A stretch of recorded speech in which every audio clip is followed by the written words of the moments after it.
አንድ ጥያቄ ልጠይቃችሁ። ከቤታችሁ ወጥታችሁ በሩን ሳትቆልፉት ብትሄዱ ምን ይሆናል? ምናልባት አንድ ሰው ወደ ቤታችሁ ይገባል፣ ነገሮችን ይወስዳል፣ ወይ ደግሞ ምንም አይሆንም። ምክንያቱም ሰዎች በርን እንኳን መቆለፍ የማያስፈልጋቸው ሀገር ካለ ኢንተርኔት ላይ ስለ አንድ ሀገር ብዙ ታሪኮች ይነገራሉ። አይስላንድ። ሰዎች እዚያ በሮቻቸውን አይቆልፉም ይባላል። ግን እውነት ነው ወይስ እኛ ኢንተርኔት ላይ እንደምንደጋግመው አንድ ቆንጆ ታሪክ ብቻ ነው? ዛሬ ይህንን ለማወቅ ወደ አይስላንድ እንጓዛለን እና በመጨረሻ ምናልባት ስለ በር መቆለፍ ሳይሆን ስለ ሰዎች እምነት የምንማረው ነገር ይኖራል። ከኢትዮጵያ በጣም ሩቅ ወደሆነ ቦታ እንሄድ። የአውሮፓ ካርታ ከፍ አድርገን ብንመለከት ከአውሮፓ በስተሰሜን በሰሜን አትላንቲክ መካከል አንድ ደሴት ትገኛለች፣ አይስላንድ። ስሟ የበረዶ ሀገር ማለት እንደሚመስል እውነት ነው። ግን አይስላንድ በበረዶ ብቻ የተሞላች አይደለችም። እሳተ ገሞራዎች አሉ፣ ግዙፍ ፏፏቴዎች አሉ፣ ጥቁር የእሳተ ገሞራ አሸዋ ያላቸው የባህር ዳርቻዎች አሉ፣ የሰሜን ብርሃን አለ እና ከተማዎቿ እንደ ሌላ ዓለም ይመስላሉ። በአይስላንድ ዋና ከተማ ሬክያቪክ ውስጥ ዛሬ ዘመናዊ ከተማዎች ታገኛላችሁ። ሆቴሎች፣ ምግብ ቤቶች፣ ቱሪስቶች፣ መኪናዎች፣ የተለመደ የከተማ ሕይወት። ግን ከዚህ ሁሉ በታች ሌላ ነገር አለ። በኢንተርኔት ላይ ስለ አይስላንድ ከምትሰሙት ነገሮች አንዱ ሰዎች በራቸው አይቆልፉም የሚለው እውነታ ነው። ይህ ታሪክ በጣም ቆንጆ ነው። ምክንያቱም እኛ ከተማን ስናስብ በሩን መቆለፍ የሕይወታችን አንድ ክፍል ነው። ቤት ስንገባ ቁልፍ፣ ቤት ስንወጣ ቁልፍ፣ እንደገና እንፈትሻለን። ቆልፌዋለሁ? አዎ። ከዚያ ከ5 ደቂቃ በኋላ እርግጠኛ ነኝ እንደገና እንመለሳለን። እኔ ብቻ አይደለሁም እንዴ? ግን አይስላንድ ላይ ይህ በእውነቱ ይለያል። እዚህ ላይ አንድ ነገር ግልጽ እናድርግ። አይስላንድ ውስጥ ማንም ሰው በሩን ፈጽሞ አይቆልፍም ማለት አይደለም። ይህ ብንል እውነቱን እያቀለልን ነው። በተለይ በከተማ አካባቢ ሰዎች የቤታቸውን ደህንነት ይጠብቃሉ። ግን ከዚህ ታሪክ ጀርባ ያለው ነገር እውነት ነው፣ እናም የማህበረሰቡ ባህል ነው። ስለዚህ የዛሬ ቪዲዮ ጥያቄ በሮች ተቆልፈዋል ወይ ብቻ አይደለም። ጥያቄው ሰዎች ለምን እርስ በራሳቸው ይተማመናሉ? አይስላንድ ከአካባቢው ብዙ ሀገሮች ጋር ስትነጻጸር ትንሽ ሕዝብ ያላት ሀገር ናት። ይህ ነገር ለባህሉ ትልቅ ሚና አለው። አንድ ማህበረሰብ ትንሽ ሲሆን ሰዎቹ በቀላሉ ይተዋወቃሉ። ሰዎች የሰዎችን ስም ብቻ ሳይሆን ቤተሰባቸውንም ሌላውንም ሊያውቁ ይችላሉ። የሚኖሩበትን ቦታ ያውቃሉ፣ ማን እንደሆኑ ያውቃሉ። ይህ ማለት ወንጀል የለም ማለት አይደለም። ይህ በጣም አስፈላጊ ልዩነት ነው።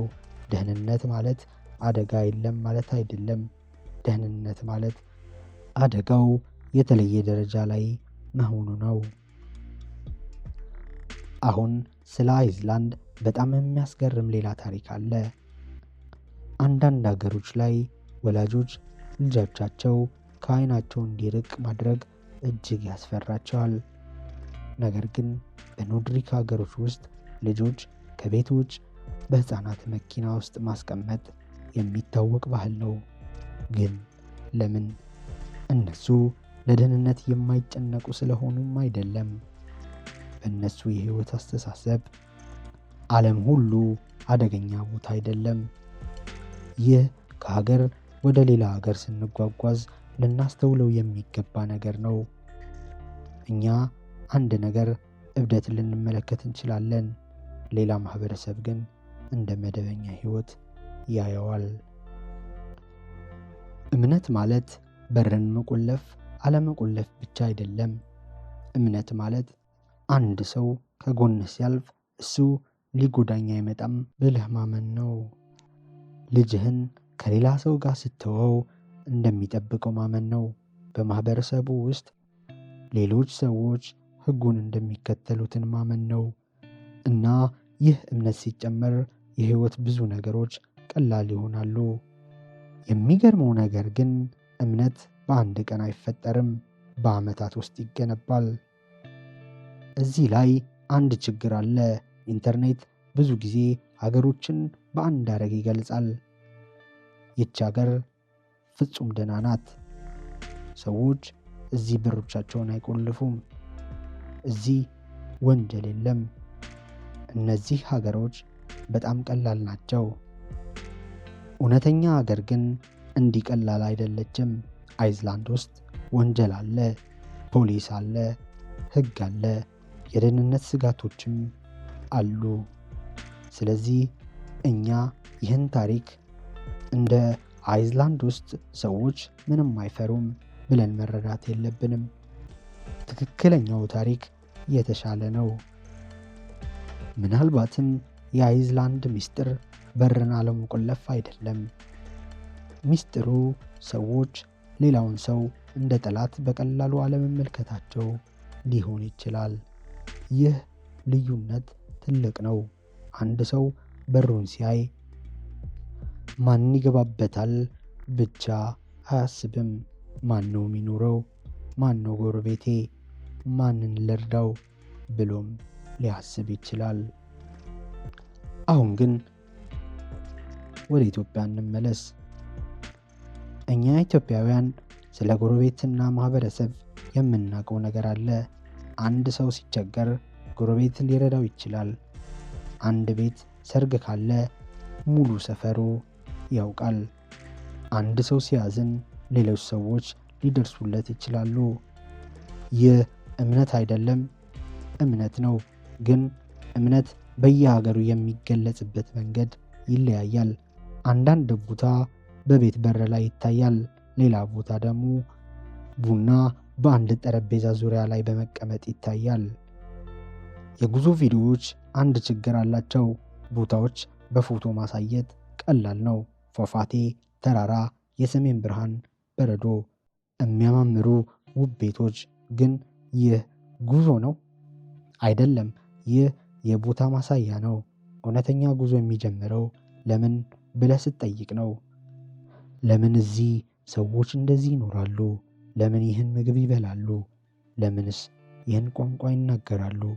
ለምን ይህ ባህል ጠብቀዋል? እና ለምንስ ሌላ ሰው በጣም ሊያምኑ ችለዋል? አሁን እንደ ተመልካች አንድ ጥያቄ ሊመጣባችሁ ይችላል። እሺ ግን እውነት ከሆነ እኔ ብሄድ በሩን እንዳልቆልፍ ማድረግ አለብኝን? አይ ፈጽሞ እንዲህ አታድርጉ። አንድ ሀገር ደህና ነው ብለህ የግል ሕይወትን ችላ አትበል።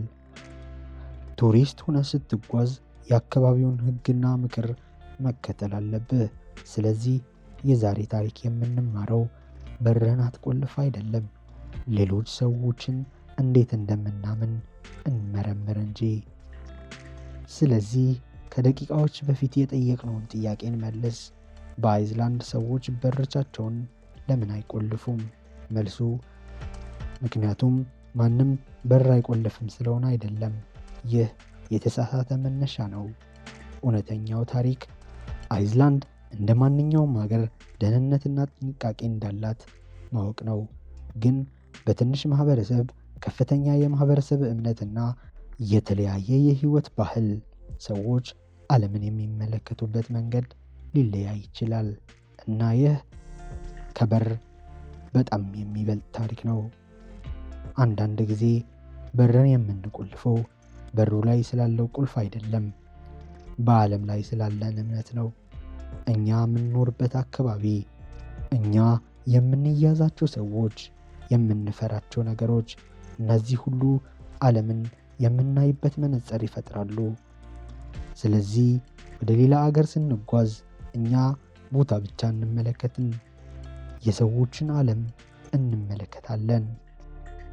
ስለዚህ አይስላንድ ስትሄዱ በረዶን ብቻ አይታችሁ አትመለሱ። የሰሜን ብርሃኑን አይታችሁ ብቻ አትመለሱ። ውብ ተራራዎቹን አይታችሁ ብቻ አትመለሱ። አንድ ጥያቄ ይዛችሁ ተመለሱ። ሰዎች እዚህ ዓለምን እንዴት ያያሉ? ምክንያቱም ጉዞ ቦታ ማየት ብቻ አይደለም፣ ሌሎች ሰዎች ዓለምን እንዴት እንደሚኖሩ ማወቅ ነው። እና ምናልባት የሚቀጥለው ጉዟችን ወደ እንደዚህ ያለች ሰዎች ሌላ የሚገርም ነገር እንደ መደበኛ ሕይወት የሚያዩባት ሀገር ሊሆን ይችላል።